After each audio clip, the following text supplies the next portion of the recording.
Please like, share and subscribe my channel. Today we discussing about two topics, metabolism and Hardy-Weinberg equilibrium या law या theorems.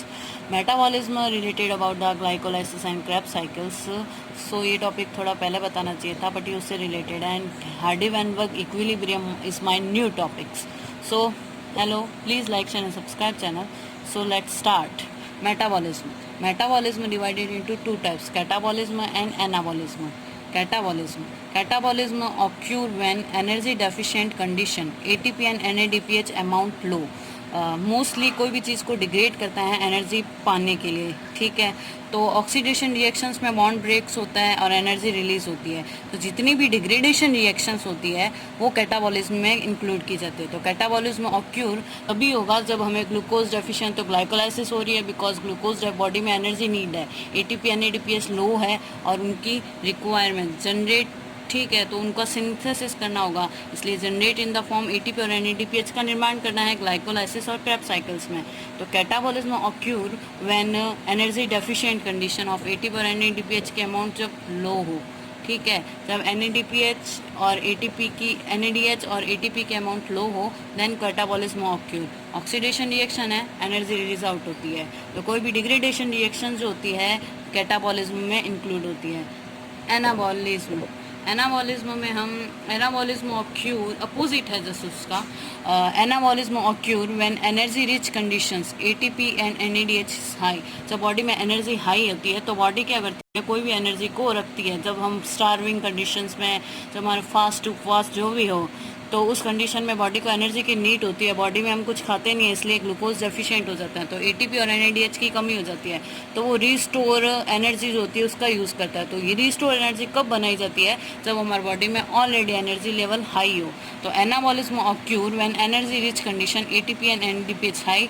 तो एक हिसाब से reduction reaction है क्योंकि इसमें एनर्जी गेन की जाएगी, तो बॉन्ड फॉर्म्स होंगे, एनर्जी स्टोर होगी, लिपिड सिंथेसिस या न्यूक्लियोटाइड सिंथेसिस। तो हमारी फैट आपको पता ही है, जब बॉडी में स्टार्विंग कंडीशन और फास्ट और जब एनर्जी ना हो तो उस कंडीशन में रीस्टोर एनर्जी का यूज़ किया जाता है। तो मतलब और तो ये रीस्टोर एनर्जी कब बनती है, जब बॉडी में एनर्जी लेवल हाई था तो उस समय पहले ही बॉडी इस रीस्टोर एनर्जी का फॉर्म करती है जब एटीपी और एनएडीपीएच हाई होता है। तो एनाबॉलिज्म एक हिसाब से सिंथेटिक रिएक्शन है और कैटाबॉलिज्म एक डिग्रेडेशन रिएक्शन है।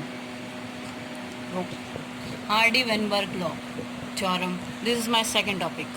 So Hardy-Weinberg equilibrium law बोल दो या theorem बोल दो, एक ही बात है। The principle is named after G.H. Hardy and Wilhelm Weinberg, who first demonstrated it mathematically. ठीक है, उन्होंने मैथमेटिकली इसको डिमॉन्स्ट्रेट किया था। इसका फॉर्मूला है P square plus Q square plus 2pq equals to 1। P square dominant homozygous frequency को denote करता है, 2pq heterozygous frequency को डिनोट करता है is a capital A and small A, and Q square small Q square is a recessive homozygous frequency small A. ठीक है, principle of Hardy-Weinberg equilibrium.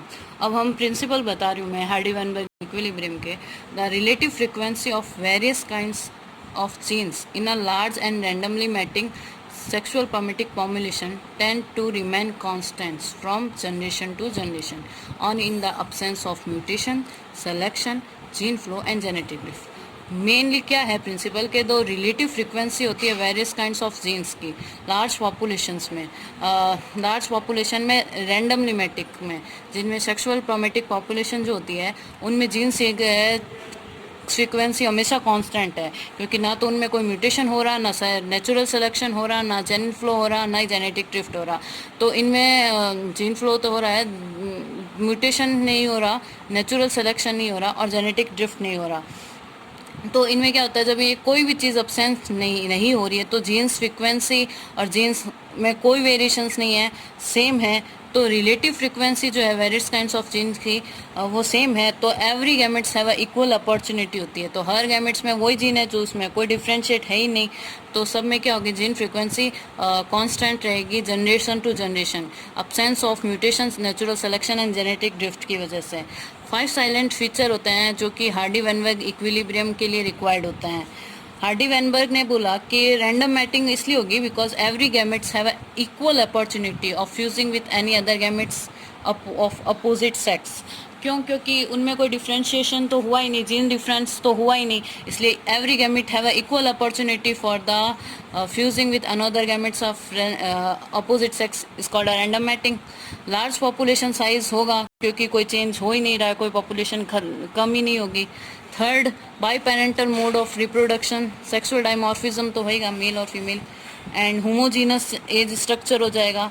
और fifth है अब्सेंस होंगे mutation, natural selection, migration, genetic drift and ठीक है। तो ये कोई भी नहीं होंगे तो जीन फ्रिक्वेंसी कांस्टेंट रहेगी, चेंज नहीं होगी। तो एवरी गैमेट की equal opportunity, every gametes have equal opportunity रहेगी एवरी गैमेट्स की, ठीक है। तो लार्ज पॉपुलेशन साइज रहेगा, कोई चेंज होगा ही नहीं, बाय पेरेंटल मोड रिप्रोडक्शन होगा और होमोजीनस एज स्ट्रक्चर हो जाएगा सबका, क्योंकि ये कोई भी नहीं है। तो उनकी द रिलेटिव फ्रिक्वेंसी